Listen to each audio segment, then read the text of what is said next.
Function বা অপেক্ষক কলকাতার একটা ভাড়া বাড়িতে এই তিনজন মানে হচ্ছে মোদিজি, Rahul Gandhi and Trump, Donald Trump politics ছেড়ে দিয়ে ইউপিএসসি, এসএসসি আর এয়ারফোর্সের প্রিপারেশন নিয়ে। ফাংশনটা কি? ফাংশনটা হচ্ছে একটা স্পেশাল রিলেশন। সেই স্পেশাল কিছু ক্রাইটেরিয়া, স্পেশাল কোনো ব্যাপার আছে। এরা প্রত্যেককেই কম্পিটিটিভ এক্সামে কোয়ালিফাই করবে। এটা হচ্ছে আমার ক্রাইটেরিয়া, এটাই হচ্ছে আমার স্পেশালিটিটা রিলেশন। তিনজনেই কিন্তু এক্সাম ক্লিয়ার করবে, সেটা যে এক্সামই হোক, ইউপিএসসি হোক, তিনজন ইউপিএসসি ক্লিয়ার করুক বা দুজন ইউপিএসসি ক্লিয়ার করুক বা একজন ইউপিএসসি ক্লিয়ার করুক, কোনটা ম্যাটার করছে? এ সেটটা, মানে আমার ডোমেইনটা ম্যাটার করছে যে ভাই ডোমেনের আমার প্রত্যেকে কি হওয়া চাই, বি সেটের কোনো এলিমেন্টের মধ্যে গিয়ে ধাক্কা খাওয়া চাই। This is function. মোদিজি কি করছে? এয়ারফোর্স ক্লিয়ার করে ফেলেছে, এয়ারফোর্সের এক্সাম। রাহুল গান্ধী এয়ারফোর্সের এক্সাম ক্লিয়ার করেছে, বিশাল। এবং ট্রাম্প কি করেছে? ইউপিএসসির এক্সাম ক্লিয়ার করেছে। ঠিক আছে, এবারে তোরা বল, এটা কি ফাংশন হবে? এটা কি ফাংশন হবে? Is it function?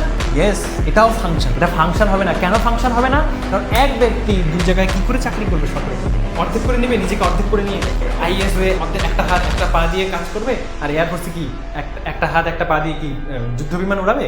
তাই কি কখনো হয়? হয় না। তার মানে দিস ইজ নট ফাংশন।